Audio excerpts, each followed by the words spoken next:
Assalamualaikum warahmatullahi wabarakatuh. Perkenalkan, nama saya Dr. Bagus Prabowo dari kelas 12 RPL 4 absen 18. Di sini saya ingin menjelaskan portofolio saya sudah kerjain pelajaran pendidikan agama Islam tentang hari kiamat. Di sini saya sudah menyediakan struktur kiamat. Yang pertama, satu, pengertian kiamat terdinakui jenis hari akhir, tanda-tanda hari kiamat, peristiwa setelah hari akhir. Yang keenam, kesimpulan. Yang ketujuh, penutup. Satu, pengertian kiamat. Pengertian kiamat. Kiamat adalah semua yang bernyawa akan mati, entah itu yang sudah berusia lanjut, dewasa, remaja, anak-anak, bahkan bayi pun bisa mati kapan saja. Namun, tidak ada satu orang pun yang mengetahui kapan kematian akan datang. Pada akhirnya, semua orang di seluruh dunia akan mengalami kematian. Tak seorang pun akan hidup kekal abadi. Peristiwa tersebut dinamakan sebagai kiamat. Sama seperti kematian, kiamat juga tidak akan ada yang bisa menebak atau memprediksi. Biar orang itu memiliki kecerdasan luar biasa, peristiwa terjadinya kiamat tidak akan pernah bisa diketahui kapan waktunya akan tiba. Yang kedua, dalil nakli.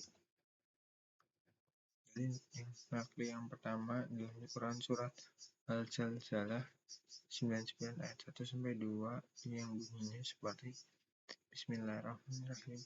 Idza zulzilatil ardu zilzalaha wa akhrajatil ardu asqalaha. Yang artinya, apabila bumi diguncangkan dengan guncangan yang dahsyat. Dalil yang kedua yang bunyinya idza waqatil waqi'ah laisa li waqatiha kadibah wa fidatur rafi'ah idza rujjatil ardu rajja wa busatil jibalu bassa fakanat haba'an bassa.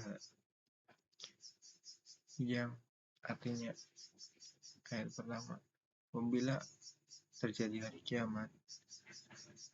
Yang ayat kedua, terjadinya tidak dapat didustakan atau disangkal. Ayat ketiga, kejadian itu merendahkan satu golongan dan meninggikan golongan yang lain. Ayat keempat, apabila bumi diguncangkan sedang-sedangnya dan gunung. Yang ayat yang kelima, dan gunung-gunung dihancurkan lulukan sehancur-hancurnya. Dan yang keenam, maka jadilah ia debu yang berterbangan. Al-Waqiah ayat 1-6 yang tadi saya sebutkan. Yang ketiga, ini hari akhir. Kiamat sugro atau kiamat kecil. Kiamat sugro adalah kiamat kecil yang berupa rusaknya kebagian makhluk hidup maupun lingkungan. Allah Subhanahu wa Ta'ala menegur hambanya dengan kiamat sugro tidak berbuat kerusakan dan kemaksiatan di dunia. Kiamat sugro seringkali merujuk pada tanda-tanda kecil yang akan muncul menjelang kiamat kubro. Ini mencakup peristiwa-peristiwa yang akan terjadi di dunia sebelum datangnya hari kiamat sesungguhnya. Kiamat kubro yang besar adalah kiamat yang hancurnya seluruh alam semesta dengan segala isinya yang dimulai dengan tiupan pertama sangkakala malaikat Israfil. Kiamat jenis ini juga disebut dengan kiamat besar. Demikian menurut penjelasan Bahrul Ilmu dalam buku pendidikan agama Islam. Setelah itu, malaikat Israfil akan meniup sangkakala untuk yang kedua kalinya. Pada waktu inilah semua manusia akan memasuki hari kebangkitan dan berkumpul di sebuah tempat untuk mempertanggungjawabkan seluruh amal perbuatannya semasa di dunia. Yang keempat, tanda hari kiamat. Tanda besar hari kiamat. Yang pertama, munculnya Imam Mahdi. Munculnya Imam Mahdi adalah salah satu penanda datang akhir zaman. Hal ini sebagaimana bunyi riwayat Al-Hakim Rasulullah SAW bersabda, Imam Mahdi akan keluar di akhir umatku. Allah akan menurunkan hujan, akan menumbuhkan tanaman di muka bumi, harta akan dibagi secara merata, binatang ternak akan bisa makin banyak, begitu juga umat akan bertambah besar. Imam Mahdi hidup selama 7 atau 8 tahun. Yang kedua, munculnya Dajjal. Ialah makhluk penyebar fitnah di bumi bernama Dajjal akan muncul sebagai tanda hari kiamat. Dalam hadis riwayat Muslim, Rasulullah bersabda, tidak ada satupun makhluk sejak Adam diciptakan hingga terjadinya kiamat yang fitnahnya lebih besar dari Dajjal. Yang ketiga, Nabi Isa memimpin dunia. Dijelaskan dalam Al-Quran surah An-Nisa ayat 159 yang berbunyi seperti Bismillahirrahmanirrahim. Wa im min ahlil kitabi illa layu'minanna bihi qabla wa mauti wa yaumal qiyamati yakunu alaihim syahida. Yang artinya di sini tidak ada seorang pun di antara ahli kitab yang tidak beriman kepada Isa menjelang kematiannya, dan pada hari kiamat dia Isa akan menjadi saksi mereka. Quran Surat An-Nisa ayat 159. Yang keempat, hadirnya kaum Yajuj dan Majuj. Dalam Al-Quran surah Al-Kahfi ayat 94 yang berbunyi Bismillahirrahmanirrahim. Qalu ya dal qaunaini inna ya'juna wa ma'juna juja mufsiduna fil ardi fahal naj'alu laka horjang ala ala bainana wa bainahum. Yang artinya di sini mereka berkata, wahai Zulkarnain, sungguh Yajuj dan Majuj itu makhluk yang berbuat kerusakan di bumi, maka bolehkah kami membayarmu imbalan agar engkau membuatku pendinding menghalang terhadap antara kami dan mereka. Yang kelima, matahari terbit dari barat. Fenomena matahari terbit dari arah barat dari fenomena tak biasa yang muncul sebagai tanda hari kiamat.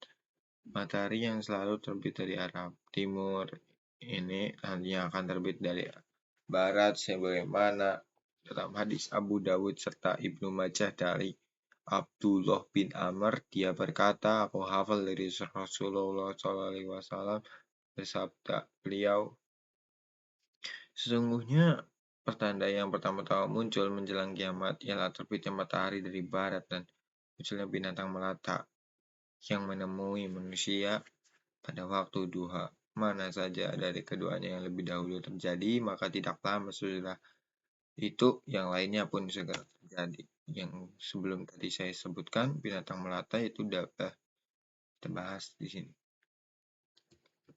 Kemunculan binatang melata disebut dalam hadis yang sama dengan terbitnya matahari dari arah barat, seperti saya yang sebutkan sebelumnya.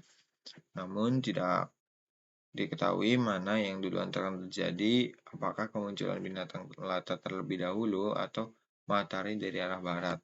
Yang ketujuh, di sini adanya kabut dan angin berhembus. Disebutkan dalam Al-Quran surat Ad-Dukhan ayat 10-11, Allah Subhanahu wa taala bersabda mengenai kemunculan kabut yang menjadi peringatan akan datangnya hari kiamat yang berbunyi seperti Bismillahirrahmanirrahim. Fartaqib wa yauma ta'tis sama'u bidukhanin mubin. Yang artinya, maka tunggulah pada hari ketika langit membawa kabut yang tampak jelas yang meliputi manusia, inilah azab yang pedih. Yang kedelapan, terjadinya gempa. Terjadinya gempa bumi sebagai tanda hari kiamat dijelaskan dalam Al-Quran surah Al-Hajj ayat 1 ya yang berbunyi Bismillahirrahmanirrahim. Ya ayyuhanna suttaqun rabbakum inna jalatas sa'atil ati syai'un adim. Yang artinya, wahai manusia, bertakwalah kepada Tuhanmu, sungguh guncanglah hari kiamat itu adalah suatu kejadian yang sangat besar. Yang kesembilan, kehancurannya Ka'bah. Kehancuran Ka'bah menjadi tanda terakhir mengenai terjadinya hari kiamat. Hal ini sesuai dengan hadis riwayat Hakim dan Abu Ya'la oleh Abu Sa'id Al-Khudri R.A. Hari kiamat tidak akan terjadi sebelum Ka'bah ini tidak lagi didatangi orang untuk menunaikan ibadah haji. Dalam hadis riwayat Muslim dan Bukhari dari Abu Hurairah R.A. Rasulullah SAW bersabda, Ka'bah diruntuhkan oleh suwaikatain dari Habasyah. Demikian penjelasan mengenai tanda-tanda hari kiamat yang sudah disebutkan dalam Al-Quran dan sejumlah hadis. Yang kelima, peristiwa setelah hari akhir. Yang pertama, Yaumul Barsah. Tahapan alam kubur ini adalah yang paling awal dan merupakan pintu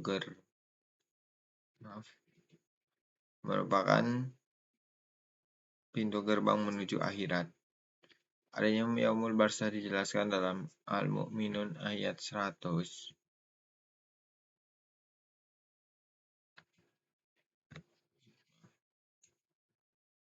Yang bunyinya, la'alli a'lu solihan fima tarok kalla innaha kalimatun huwa qail ilaha wa min waraihim barja'u ila yaumil yub'asun.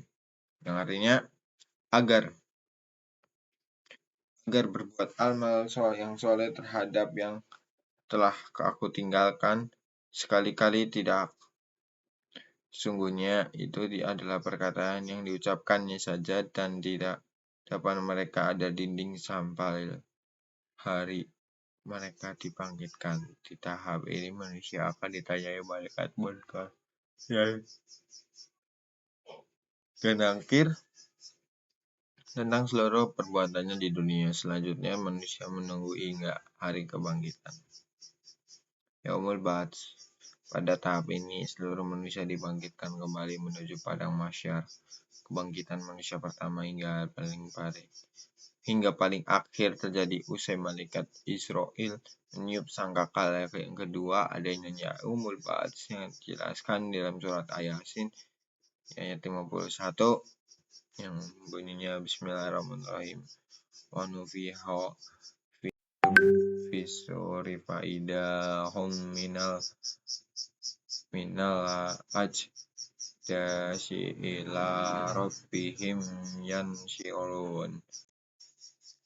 Yang artinya, dan tiup sangkakala mereka akan tiba-tiba keluar dengan segera dari kubur yang menuju kepada Tuhan mereka. Ketika Yaumul Mahsyar, manusia selanjutnya dikumpulkan di padang mahsyar pada tahap yang juga kerap ditulis Yaumul Mahsyar. Seluruh manusia akan menerima catatan amalnya secara rinci tanpa kecuali. Selanjutnya Allah SWT akan mengadili tiap manusia seadil-adilnya. Surat Suai, Quran Surat Az-Zumar ayat 69. Asyraqatil ardu binuri rabbiha wa di'a'ul kitabu wajib abi unnabiyyi nawasyuhada iwa qadiya bainahum bil haqqa wa hum la yudlamun. Yang artinya, dan terang benderanglah bumi padang mahsyar dengan cahaya keadilan Tuhannya, dan berikanlah buku atau perhitungan perbuatan masing-masing, dan datangkanlah para nabi dan saksi-saksi dan diberi keputusan di antara mereka dengan adil, sedang mereka tidak diragukan. Yang keempat, di sini ada Yaumul Hisab.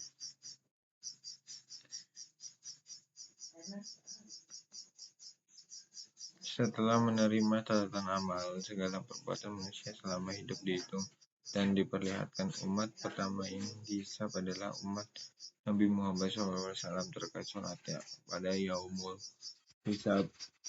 Seluruh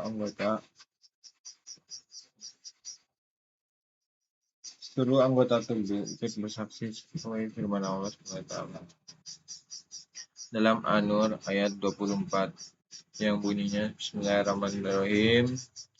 yauma tashhadu alaihim alsinatuhum wa aydihim wa arjuluhum bima kanu ya'malun, yang artinya pada hari ketika lidah, tangan, dan kaki mereka menjadi saksi atas mereka terhadap apa yang dahulu mereka kerjakan.